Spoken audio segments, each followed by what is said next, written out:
একটা মেয়ের মন বোঝার জন্য একটা জ্ঞানী ব্যক্তির দরকার। যে জ্ঞানী সেই বুঝবে মেয়েদের জীবন। একটা মেয়ে যেখানে যাওয়ার হোক না কেন কোনো সময় সহজে সে বেরোতে পারে না ঘর থেকে, সেখানে হোক বাপের বাড়ি হোক বা অন্য জায়গায় হোক। আমার ইউটিউব চ্যানেল নতুন একটা ভিডিও নিয়ে তোমাদের সাথে চলে এসেছি। আমি প্রিয়াঙ্কা। আশা করি সবাই ভালো আছো, আমিও ভালো আছি। আজকে হলো শনিবার, তো আমি ভাবছিলাম যে ঘরে যাব বোনকে দিতে। বোন অনেক দিন হয়েছে আমাদের বাড়িতে এসেছিল ঘুরতে।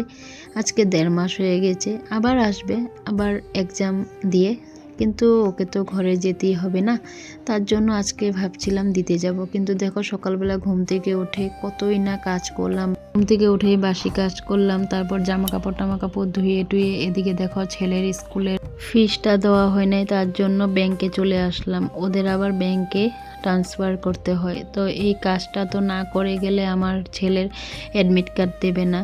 ক্লাস ইউকেজিতে পড়ে, ওদের একটা নিয়ম আছে, তার জন্য দেখো আমি তো আজকে মরিগাঁও চলে যাব। তো তার জন্য তোমাদের দাদাভাই দেখো এখানে মটরশুঁটি ছুলছে, বাঁধাকপির তরকারি হবে, তো বাঁধাকপি কেটে নিয়েছি, তো আর লুচি হবে। তো এখানে ব্রেকফাস্ট করে আমরা বেরিয়ে যাব। তো ভিডিওটা দেখতে থাকো। আমি ব্যাংকের থেকে চলে আসলাম, এসে দেখি কোনো কিছুই রান্না হয়নি। মা আজকে সময় পায়নি, বাইরের কাজগুলো করছিল। তারপরে এখানে বোনকে বললাম তুই লুচি বেলে দে, আর বাঁধাকপি আর ফুলকপি দিয়ে একটা ব্রকলি দিয়ে তরকারি বানাবো। এটাই বানিয়ে নিলাম। দেখো সবাই মিলে খাওয়া দাওয়া করছি। এখানে খাওয়া দাওয়া করে আমরা বেরিয়ে পড়লাম।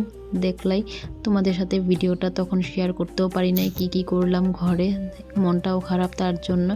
তারপর দেখো আমরা ভোমরাগুড়ি ব্রিজ পেয়ে গেছি।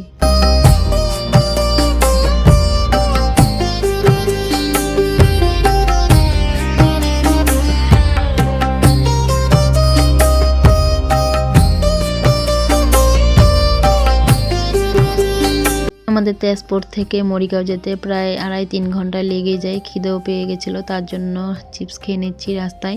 তারপর এদিকে দেখো আমরা রাস্তায় ভুলে গেছিলাম, কোনোদিন হয় না, হঠাৎ করে বাইপাসটা নগাঁওতে পেয়ে গেলাম মাত্র। ভুলে যাওয়ার পরেও রাস্তা ভুলে গেছিলাম, তোমাদের সাথে শেয়ার করতে পারিনি ভিডিওটা। তো দেখো তারপর আমরা নগাঁও মেন টাউনে পৌঁছে গেছি। নগাঁও গিয়ে পৌঁছালে আমার মনে হয় আমি মরিগাঁওতে আছি। আমার মনটা অনেকটাই ভালো লেগে যায়। কতদিন পরে বাপের বাড়ি যাব। মেয়েদের একটাই জায়গা আছে যেখানে মা বাবা থাকে, অনেকটাই মিস করি জায়গাগুলো। সত্যি বলতে আমার বহুত খারাপ লাগে, মানে আসার সময় বেশি দিন থাকতে পারি না। এখন আগে থাকতাম, কিন্তু এখন ছেলের স্কুলের জন্য থাকাই হয় না। তারপর এখানে এতই খিদা পেয়েছিল, এখানে ফুচকা খেয়ে নিচ্ছিলাম, মানে খাবো আর কি। তো দাদা ভাইটা অনেক সুন্দর ফুচকা বানায়। পরে ফুচকা টুচকা খাওয়া দাওয়া করে আমরা বেরিয়ে পড়লাম। এটা আমাদের মাসির বাড়ির মানে আর কি জায়গা, তোমরা হয়তো চিনতে পারো জালুগুটি জায়গাটা। তারপর আরেকটু পরে আমরা পৌঁছে যাব। তোমাদের সাথে যতটুকু পেরেছি ভিডিওটা শেয়ার করেছি। তারপর তোমাদের দাদাভাই দেখো মাছ দেখলে আর থাকতেই পারে না, এখানে লোকাল মাছ নিয়ে বসে আছিল, কিন্তু আমরা গিয়েছিলাম কিন্তু মনের মতন হলো না, তার জন্য আমরা নিলাম না। তারপরে এখানে আমার বড় বাবার শরীরটা খারাপ ছিল, তার জন্য একটু ফল টল নিয়ে নিলাম বড় বাবা আর বড় মার জন্য। ফল, আপেল, কমলা এগুলো নিয়ে নিয়েছি, ডালিম।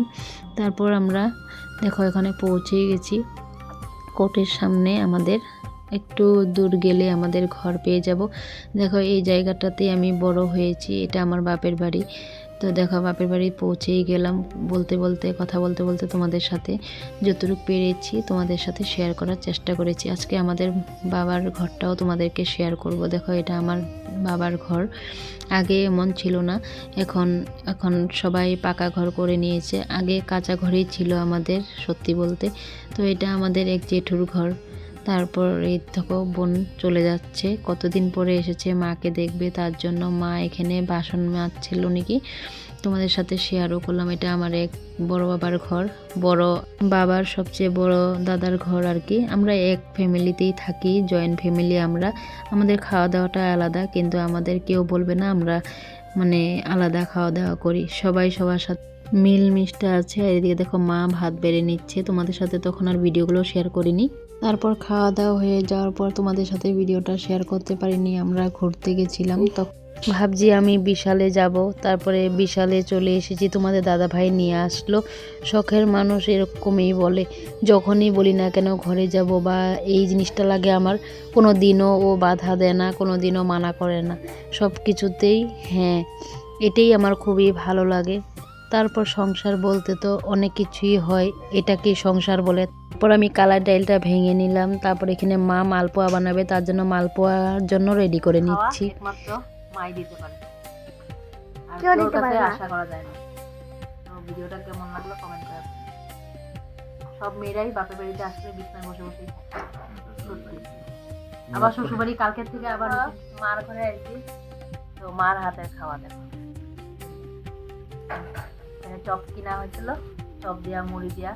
দেখো মা আমারে কইছে তুই বিছনায় বস, এই যে বিছনায় বসার চা এরকম করে কে দিব। এই যে দেখো বিছনায় বসে রইছি, আর এদিকে মা চা বানায় দিছে, আর এদিকে চা মুড়ি চপ বানায় দিয়েছে। এটা বলো ছেলেকে দুধ বানিয়ে দিয়েছে, এটা বলো দুজনে।